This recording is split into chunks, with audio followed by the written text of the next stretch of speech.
성령 감림 후 제17주 예배를 하나님께 드립니다. 우리 조용한 기도로 예배 부름 앞으로 나아갑니다.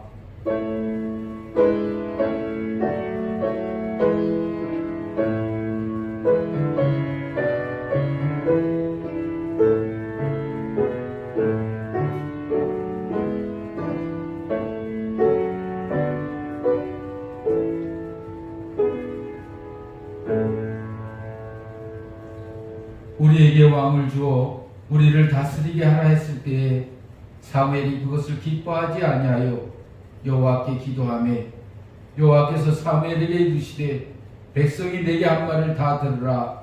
이는 그들이 너를 버림이 아니요 나를 버려 자기들의 왕이 되지 못하게 하게 함이니라. 아멘. 찬송가 183장 부르신 다음에 정순아 권사님 기도해 주시겠습니다.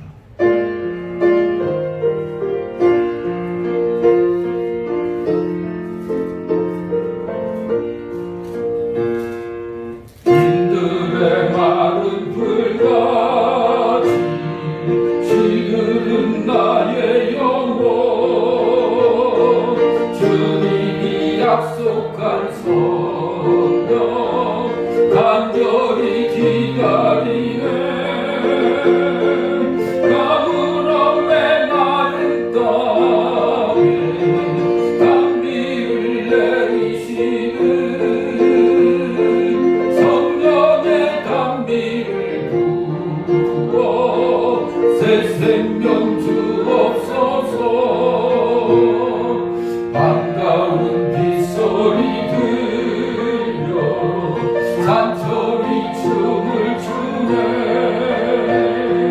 봄비로 내리는 성령 내게도 주옵소서. 가물어 메마른 땅에 단비를 내리시듯 성령의 단비를 부어 새 생명 주옵소서. 절 따라 우러를 내려 소복이 무성하니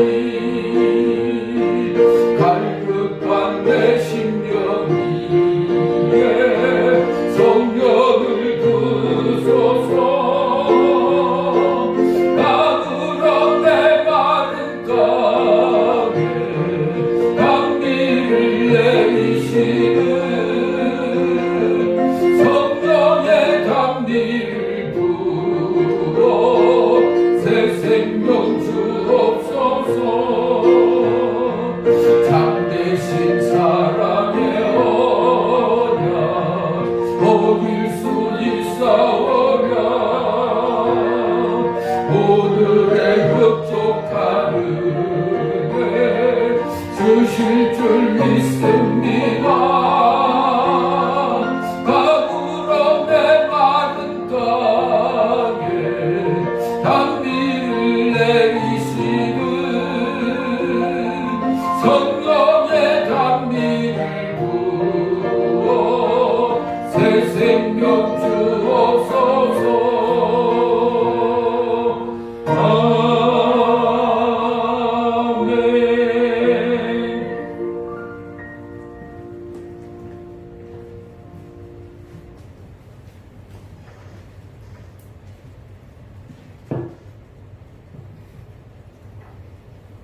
사랑의 하나님, 구원의 하나님 감사합니다. 오늘도 온전히 주님 전에서 예배드리지 못하나 주님 각 가정에 임재하셔서 예배 위에 영광 받으시옵소서. 수고하고 무거운 짐 진 자들은 다 내게로 오라고 불러주시는 주님, 이 땅의 태풍으로 코로나19로 지쳐있는 이들을 살펴주시옵소서. 경제적인 어려움에 신음하는 이들을 위로해 주시고 실족지 않도록 새 힘을 주시기를 기도드립니다. 아멘. 이 어려운 때 그리스도인들은 더욱더 빛과 소금의 역할을 잘 감당하게 하시고 조용히 말씀을 묵상하며 참 하나님의 뜻을 헤아리게 하옵소서. 아멘. 그리하여 지금까지 깨닫지 못한 진정한 회개와 참 사랑을 실천하는 저희들 되기를 원합니다. 아멘.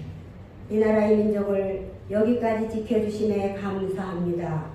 악한 권세는 물러가게 하시고 아멘. 공의와 정의가 살아 실현되는 아름다운 자유 대한민국으로 바로 세워져 열방의 모범이 되게 하옵소서. 아멘.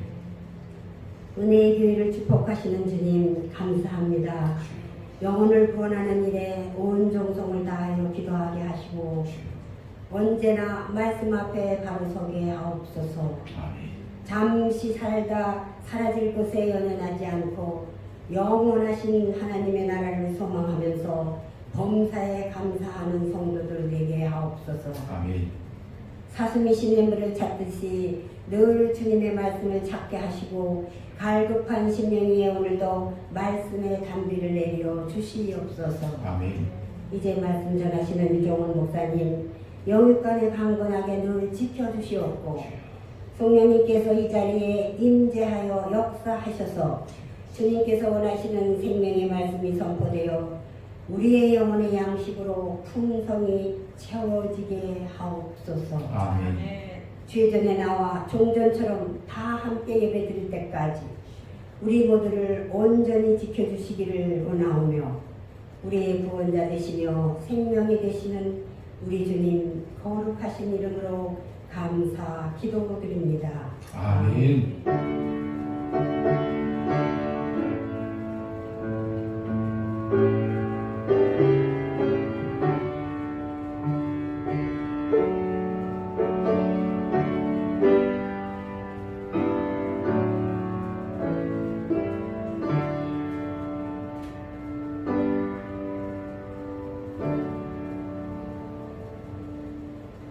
오늘의 성경 말씀은 사무엘상 8장 1절에서 5절입니다. 봉독하겠습니다. 사무엘이 늙음에 그의 아들들을 이스라엘 사서로 삼으니 장자의 이름은 요엘이요 차자의 이름은 아비아라. 그들이 부엘스바에서 사사가 되니라. 그의 아들들이 자기 아버지의 행위를 따르지 아니하고 이익을 따라 뇌물을 받고 판결을 굽게 하니라. 이스라엘 모든 장로가 모여 라마에 있는 사무엘에게 나아가서 그에게 이르되 보소서 당신은 늙고 당신의 아들들은 당신의 행위를 따르지 아니하니 모든 나라와 같이 우리에게 왕을 세워 우리를 다스리게 하소서 한지라. 아멘.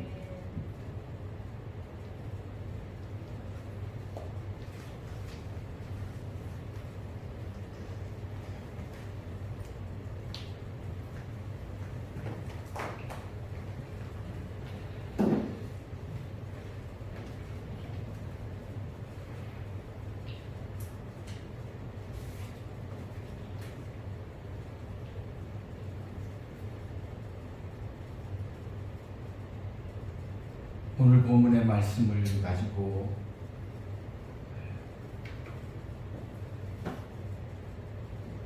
하나님이 이스라엘 영적인 암흑기에 사사들을 세워서 잘 치리하셨습니다. 그때 이스라엘 백성들은 내 옳은 소견대로 내 뜻대로 살아갔습니다. 늘 하나님의 말씀대로 살지 아니하고 순종하지 아니하고 늘 자기의 뜻대로 자기의 옳은 소견대로 살아갔다고 성경은 전하고 있습니다. 하나님의 교회가 기럇 여아림에 들어간 지 그 아비나답의 집에서 20년 동안 있었습니다. 그 오랜 시간 동안 이스라엘 백성들은 여호와를 사모하기 시작했다고 성경은 우리에게 말씀해 주고 있습니다. 그때 사사로 선지자로 세운 우리 사무엘 선지자를 통해서 이스라엘 백성들에게 이야기합니다. 너희가 전심으로 여호와를 섬기려면 여호와 앞에 나아오려면 이방 신들과 아스도롯을 다 버리고 오직 여호와만 진심으로 섬기라고 이야기해 주고 있습니다. 이에 이스라엘 백성들이 마음에 받아들이고 자기 집에 바알과 아스더를 다 제거해 버립니다. 그리고 온전히 여호와를 섬기는데 그들이 앞장섰다는 것입니다. 그래서 이 선지자 사무엘은 그런 미스바로 모여라. 미스바에 모여서 축복 성회를 가진 것이 아니라 하나님 앞에 죄를 회개하도록 그 미스바 기도회를 가졌던 것을 우리는 알 수가 있습니다. 그들의 입술로 고백하기를 여호와여 우리의 죄를 용서해 달라고 그들은 고백하고 있지 않습니까? 그럴 때 하나님께서 그 미스바에 모여 있는 그 지역에 블레셋이 쳐들어왔을 때 하나님께서 능하신 손으로 역사하시지 않습니까? 큰 우레를 내려서 그들을 어지럽게 하시고 그들이 혼비백산 물러갈 때 벳겔까지 쫓아가서 그들을 추격해요. 다 멸절시키고 그들에게 뺏겼던 그들의 땅을 다시 회복했던 역사를 우리는 알 수가 있는 것입니다. 그런 하나님의 은혜를 경험한 그들이 하나님의 그런 능력의 손으로 그런 이끌림을 받은 보호를 받은 그들이 이제 와서 또 사무엘 선지자에게 뭐라고 말합니까? 이스라엘 장로들이 와서 선지자 사무엘에게 당신은 늙었다고 이야기하고 있습니다. 그리고 당신의 아들들은 그 당신의 행위대로 따르지 않는다고 책망하고 있습니다. 그래서 우리에게 이제 당신은 필요 없다는 것입니다. 우리에게 저런 열국들의 왕처럼 우리에게 왕을 세워달라고 요구하고 있는 것입니다. 이것은 하나님의 선지자를 통해서 그들을 다스리셨는데 신정 정치를 피하셨는데 이제는 하나님마저 거부하겠다는 것입니다.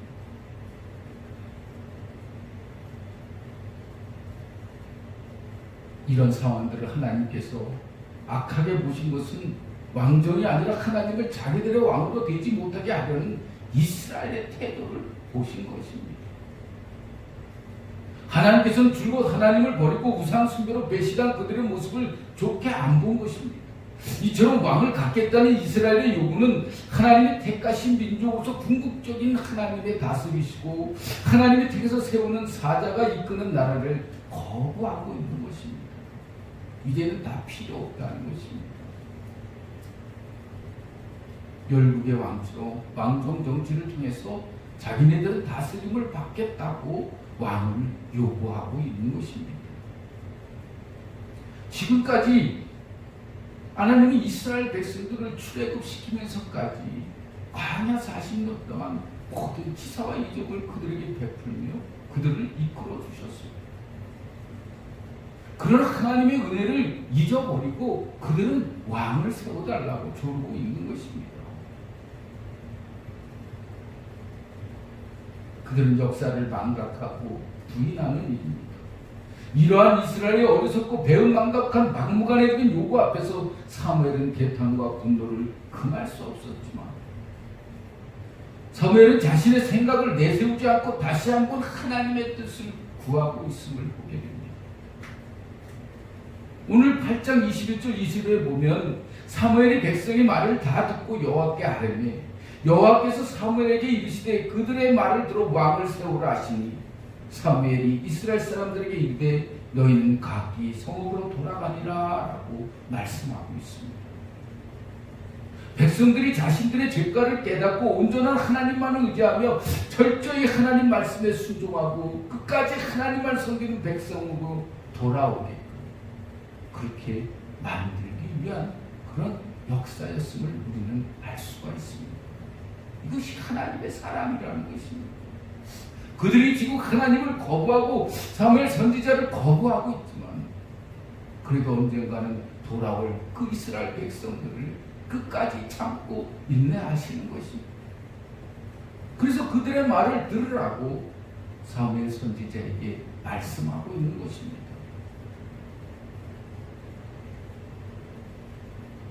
이스라엘이 이집트에 교회로 고난과 소름으로부터 해방되어 젖과 꿀이 흐르는 가나안 땅으로 들어가지 않습니까?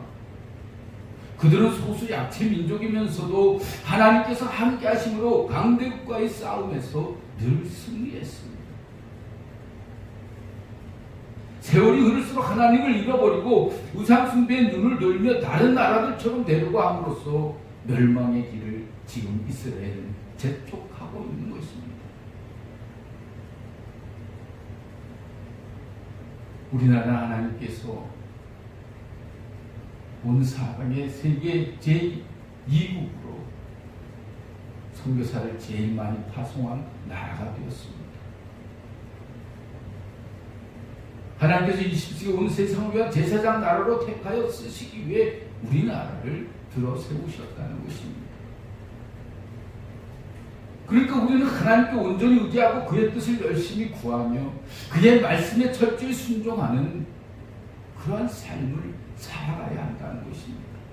늘 하나님 앞에서 말씀대로 순종하고 모든 규례와 율례를 지켜 행하고 아름다운 열매를 맺기 위해서 늘 하나님 말씀에 순종해야 한다는 것입니다. 오늘 본문을 보면 당시 이스라엘의 정치 체제는 하나님이 친히 다스리는 신정 정치였습니다. 그것은 하나님께서 직접 다스리시는 특수 형태였다는 것을 오늘 우리들에게 보여주고 있습니다.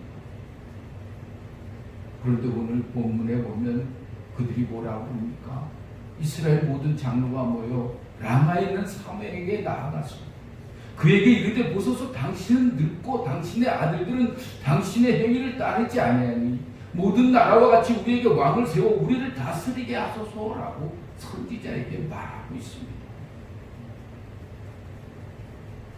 여기 백성들이 이 사무엘이 이런 요구를 하게 된 몇 가지 그럴듯한 이유가 있습니다. 5절에 당신은 늙었다는 것입니다. 즉 사무엘이 나이가 많아서 사사로서 또는 선지자로서 그 직무를 감당하는데 한계점에 도달했다는 것입니다. 일견에 타당한 이유 같으나 그것은 한낱 핑계에 지나지 않았습니다. 속셈은 엉뚱한 데 있었다는 것입니다. 그 말을 듣는 하나님께서 사무엘 선지자를 위로하시는 말씀을 줍니다.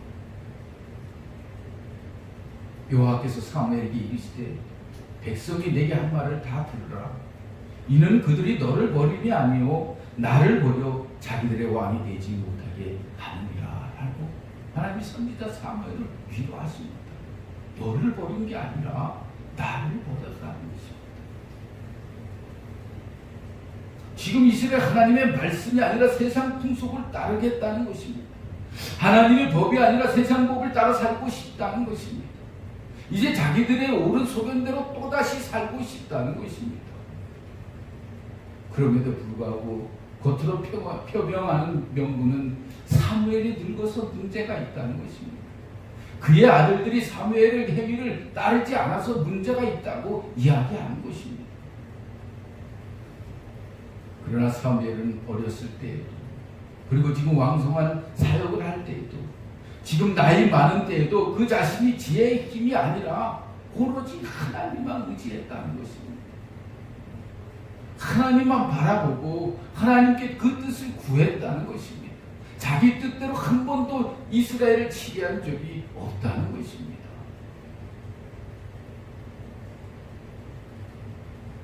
결국 이스라엘 이런 요구 배후에는 하나님에 대한 불신앙이 깔려있다는 것입니다. 언약궤가 베스메스로 올라갔을 때 베스메스 사람들이 언약궤를 들여다봤다가 몇 명이 죽었습니까? 성경에는 5만 70명이 죽었다고 그랬습니다. 하나님께서 모세를 통해서도 말씀하셨습니다. 들여다보면 죽는다고 그렇게 말씀하셨습니다. 그러나 그들이 그 베스메스에 그런 그 언약궤가 도착했을 때 베스메스 사람들이 여호와 하나님께 제사를 드리고 또 다른 제사를 드렸다고 성경은 전하고 있습니다. 다른 신을 섬겼다는 것입니다. 하나님 나 외에 다른 신을 섬기지 말라고 분명히 말씀해 주셨는데 나는 질투의 하나님이라고 말씀하셨는데 백성들이 듣지 않았다는 것입니다. 그래서 그 언약궤를 들여다봤을 때 죽은 것입니다. 우리가 계속해서 이제 사무엘 상하를 살펴볼 터인데 이 기가변의 아미나답 집에 이 언약궤가 20년 동안 있었는데 언약궤를 때문에 그 집안이 복을 받았다는 얘기가 없습니다. 그러나 오베데돔의 집에 3개월 있을 동안 그 집의 모든 자손들이 가축들이 복을 받았다고 성경은 전하고 있습니다. 이러한 상황들을 우리가 보면서 정말 우리가 어떻게 살아야 되는가? 하나님의 말씀대로 살아야 되지 않겠나? 우리가 잘 아는 마더 테레사는 이런 이야기를 들려주고 있습니다. 우리는 하나님의 말씀대로 살아야 된다. 그리고 그 말씀대로 실천하며 살아야 된다고 그의 신조를 늘 얘기했던 것을 우리는 알 수가 있습니다. 우리가 말씀을 무시하는 것은 하나님과 그 권위를 무시하는 거라고 그는 이야기하고 있습니다. 그러나 성경에는 분명히 말씀해 주고 있습니다. 너희가 나를 존중하면 내가 너희를 존중하겠다는 것입니다. 그러나 너희가 나를 멸시하면 내가 너희를 경멸하겠다고 하나님은 분명히 말씀해 주고 있습니다.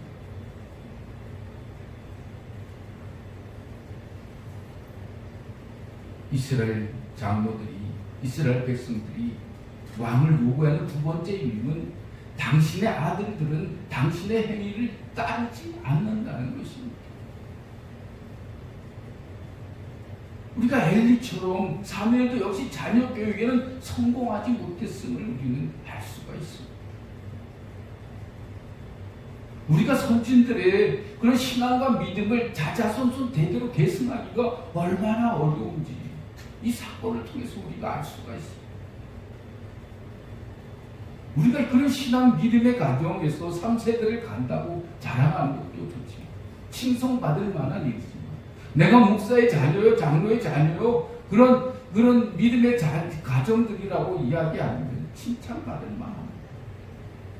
그러나 이렇게 어렵다는 것입니다. 선진들의 그 신앙과 믿음이 자자손손 대대로 계승되어지기가 이렇게 힘들다는 것입니다. 그래서 신앙과 믿음은 유전적이지 않다고 이야기하는 것입니다. 그것이 유전적으로 흘러가면 얼마나 좋겠습니까? 그래서 우리가 늘 하나님 앞에 내 자신이 올바로 서야 한다는 것입니다. 우리가 믿음 좋은 부모님 따라서 손잡고 천국 갈 수 없잖아요. 내 자신이 하나님 앞에 올바로 서야죠. 내가 스스로 깨닫고 말씀대에 그 거울에 나를 비춰보고 주님 말씀대로 순종하고 가야지. 날마다 나를 부인하고 자기 십자가를 져고 주님을 따라가야지. 그래야만 우리는 그 믿음, 그 신앙 지킬 수 있다는 것입니다. 그런데 이런 문제는 오늘 우리에게도 매우 민감한 문제 아닙니까? 그래서 사도 바울은 이렇게 이야기하고 있습니다. 디모데전서 3장 4절에 교회 지도자의 자격 가운데 자기 집을 잘 다스려 자녀들로 모든 공손함으로 복종하게 하는 자라야 한다라고 이야기하고 있습니다. 교회 지도자의 자격이 이렇게 어렵다는 것입니다. 나만 잘해서도 안 돼요. 내 자녀들을 그렇게 올바로 교육시켜야 한다는 것입니다. 그래야 자격이 주어진다는 것입니다.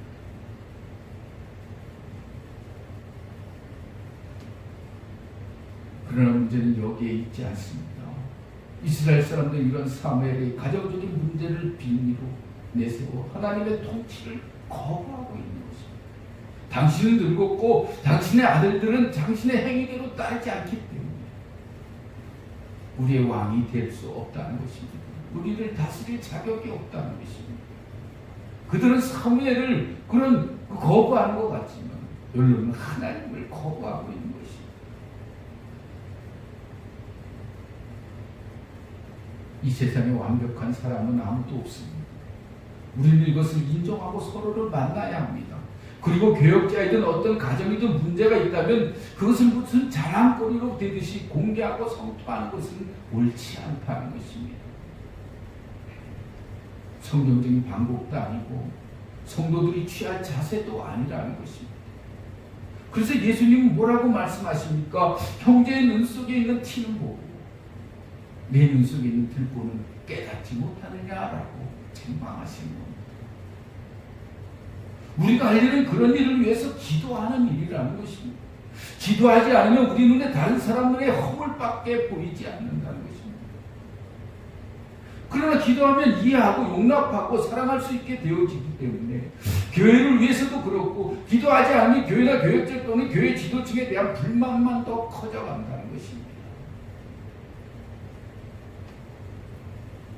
그래서 세속적인 방법으로 문제를 만들게 된다는 것입니다.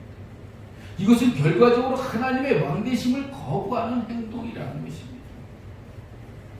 그러나 기도하는 사람은 교회를 위해서 내가 무엇을 할 것인가를 생각하게 됩니다. 그러면 우리 그리스도는 모든 일에 성경적 원리와 방법에 투철해야 한다는 것입니다. 이것이 하나님의 다스림을 받는 일이라고 오늘 본문을 통해서 우리에게 교훈해 주고 있습니다. 이럴 때 하나님은 우리의 왕으로 우리 가운데 그래서 다스리게 된다는 것입니다. 그런 성경의 원리와 방법을 우리가 따라갈 때 하나님이 함께 하신다는 것입니다. 우리를 이끌어 주시고 보호해 주시고 인도해 주신다는 것입니다. 이스라엘 백성과 장로들은 왕을 세워달라는 이유로서 또 하나 결정적인 것은 우리도 모든 나라와 같이 되고 싶다는 것입니다. 이스라엘은 약체 국가입니다. 열국들의 왕정 정치를 사모하는 것입니다. 여호와 하나님은 나의 왕인 그 하나님을 사모해야 됩니다. 그 나라의 왕정 정치를 사모하는 것입니다. 하나님의 백성이 그 정체성을 포기하는 발언이라 말하고 있다. 발언이 아니할 수 없다는 것입니다. 교회는 교회의 질서가 있고 교회의 법이 있습니다. 이런 질서와 법은 다 성경의 근거를 가지고 있습니다. 그러면 우리가 교회의 법과 질서를 존중히 여기는 것이 바로 하나님이 우리를 다스리시도록 하는 겁니다. 모든 것을 다 하나님께 맡겨요. 날마다 불꽃 같은 눈초리로 살피시는 하나님이 우리를 다스리신다는 것입니다. 그러나 만약 우리가 교회에서도 세속적인 방법을 절대시하여 그 방법을 따른다면 하나님의 다스림을 우리는 거부하는 거라고 오늘 본문을 통해서 우리들에게 말씀해 주고 있습니다. 예를 들면 민주주의 사회에서 그런 의사결정의 가장 대표적인 수단이 다수결 원칙 아닙니까? 찬성하는 사람이 많은 쪽의 의견을 채택하는 것입니다. 그런데 성경에 보면 예수 그리스도를 십자가에 못 박도록 하는 것이 그런 다수의 의견이었습니다. 빌라도는 예수님에게 죄가 없는 사실을 알면서도 다수의 힘에 굴복하여 양심의 법도 무시하고 십자가형을 선고했습니다. 다수의 의견으로 다 옳은 것은 아닙니다. 우리의 옳고 그름의 판단은 단순한 그런 다수가 아니라 하나님의 말씀에 의하여 된다는 것입니다. 우리 감리교회가 10년 동안 감독 회장직 때문에 소송에 걸림돌이 되어서 제대로 다스리지 못하고 지금도 혼란에 빠져 있습니다. 올 10월 12일 날 감독 회장과 감독 선거가 있습니다. 그리고 이런 일을 맡고 싶은 사람들이 많이 나타나고 있습니다. 그러니 경쟁이 치열해질 수밖에 없습니다. 여기서 문제가 발생 안 되는데 목표를 당선에만 둘 때 거기에는 하나님도 없다는 것입니다. 성경도 없고 신앙도 양심도 없어집니다. 당선돼야 한다는 일념뿐이라는 것입니다. 그래서 내가 더 옳고 너는 틀렸다. 서로 고소하고 고발하는 일들이 지금까지 벌어져 오고 있습니다. 그래서 세상 선거를 깜치는 온갖 비리들이 넘쳐나게 되고 있습니다. 이렇게 될 때 결과적으로 하나님의 다스림을 그들은 거부하고 있다는 것입니다. 지금 이스라엘 백성들이 겉으로 내세운 명분은 그럴듯합니다. 그러나 그것은 어디까지나 명분일 뿐입니다. 그들의 속내에는 하나님에 대한 불신앙으로 가득 꽉 차 있다는 것을 우리는 알 수가 있습니다. 그런데도 불구하고 그럴듯한 명분으로 자신들의 손해를 포장하고 있다는 것입니다. 그것은 위선이요 또 가식이라는 것입니다. 하나님은 우리의 중심을 보시는데 아무리 겉으로 화려한 말을 하고 훌륭한 제스처를 취해도 중심을 보시는 하나님을 우리는 속일 수 없다는 것입니다. 왜? 불꽃 같은 눈초리로 살피시기 때문에. 사랑하는 성도 여러분, 지금 우리에게 예수님은 진정 왕이십니까? 여러분은 우리 왕이신 주님의 다스림을 즐겨받기를 원하십니까? 지금도 빌라도는 여러분에게 양자택일을 요구하고 있다는 것입니다. 바라바냐 예수 그리스도냐라고 요구하고 있다는 것입니다.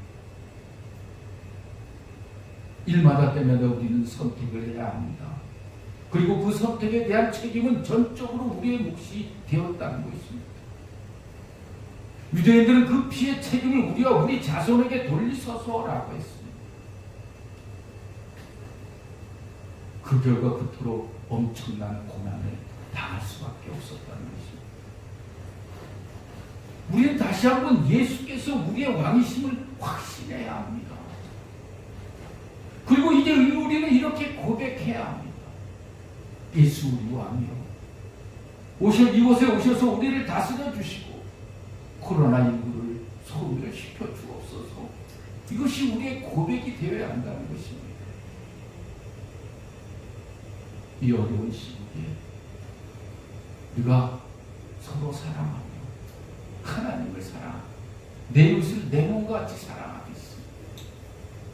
우리 주위의 모든 세상 사람들과 그들의 마음에 위로와 평안을 주고 그리스도의 향기를 드러내며 영향력을 미칠 수 있는 우리 은혜의 모든 귀하복된 성도들이 되시며 날 구원하신 오직 우리의 왕이신 예수 그리스도의 이름으로 축원하옵나이다. 아멘.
사랑의 하나님 감사합니다.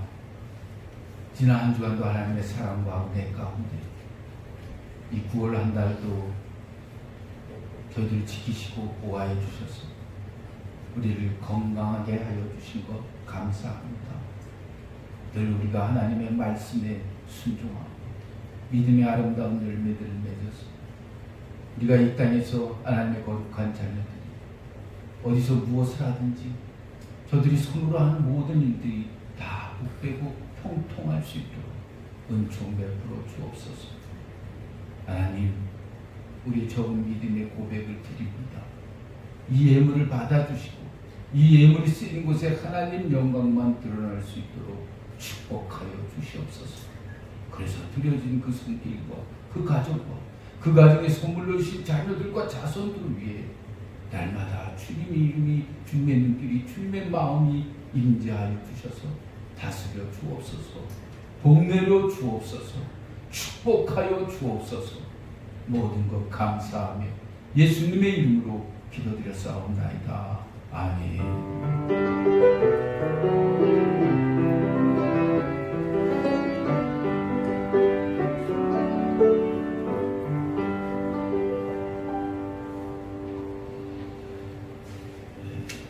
주보를 창조해 주시고 여러분들이 신문과 매체를 통해서 알겠지만 2주간 더 연장되었습니다. 또 이 추석을 지나봐야 알겠지만 이 상황이 어떻게 변할지 모르니 지금까지 우리가 해오신 대로 늘 하나님께 기도하고 또 거리두기 잘하고 마스크 잘 착용하고 그래서 세상 사람들에게 도움이 되어줄 수 있는 그런 삶을 사시는 저와 여러분들이 되시기를 다시 한번 부탁드립니다. 그리고 늘 우리 은혜의 교회와 그리스 카페와 우리 사랑하는 성도들을 위해서 늘 중보 기도를 아끼지 말고 해주시기를 바랍니다. 특별히 폴란드에 출장 중에 있는 유홍규를 위해서 기도해 주시고 이제 수능이 70일도 안 남았습니다. 우리 고3 송민교를 위해서 기도해 주시면 감사하겠습니다. 엎드려 기도할 때마다 이름 한 번씩만 불러주시면 하나님은 다 듣고 응답해 주실 줄로 믿습니다. 다른 말씀 없으시면 우리 파송의 노래 부르시겠습니다.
순서를 따라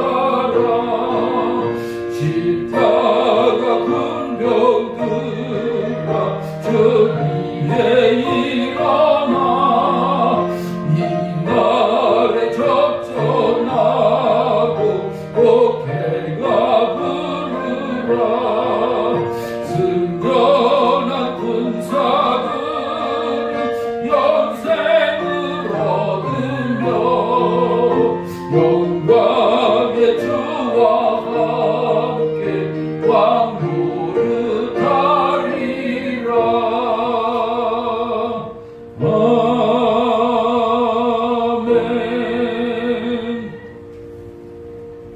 사랑의 하나님, 이 나라와 이 민족은 사람이 왕으로 군림하는 나라가 아니라 하나님이 택한 민족으로 세계 선교 대국으로 하나님의 왕권을 가지고 통치하는 나라가 될 수 있도록 인도하여 주옵소서. 백성들이 자신들의 죄가를 깨닫고 온전히 하나님만을 의지하며 철저히 하나님의 말씀에 순종하고 끝까지 하나님만을 섬기는 백성으로 돌아올 수 있도록 인도하옵소서. 멸망의 길로 가게 하는 우상 숭배를 버리고 오로지 하나님만 바라보고 소망 가운데 살게 하여 주옵소서. 특별히 예수를 믿다가 세상에서 방황하는 영혼들이 주님께 다시 돌아올 수 있도록 긍휼을 베풀어 주옵소서. 우리 주 예수 그리스도의 은혜와 하나님 아버지의 무한하신 사랑하심과 성령의 감화 감동 활동 역사 충만하심 오늘도 내 마음속에 왕이신 예수를 품고 세상으로 나아가는 은혜의 모든 성도들 머리 위에 자녀들 위에 자손들 위에 지금부터 영원히 함께 하시기를 간절히 축원하옵나이다. 아멘.